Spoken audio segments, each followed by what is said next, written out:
Hey friends, welcome to Stuff Moms Have Time For.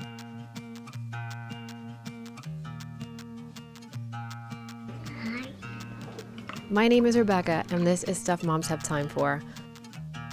I'm the mom of two little girls, Tabitha and Stevie, and I love my job as a physical therapist.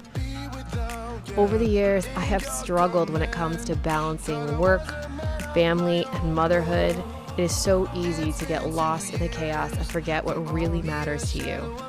So a year ago, I made myself a promise that I would strive to inspire a creative, healthy, and fulfilling home life, not just for my family, but for me as well. As the mom of young kids, I always hear the time goes so fast, it'll fly by and you'll miss it. I don't want to miss anything.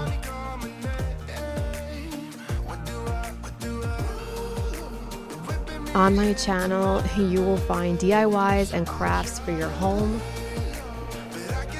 as well as cooking and some of my favorite family recipes.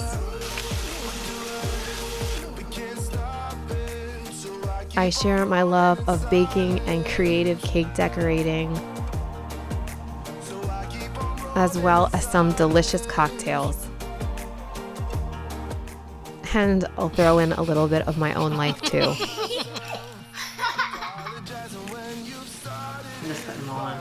Why not? Be sure to subscribe for new content weekly, and please leave a comment introducing yourself if you're new.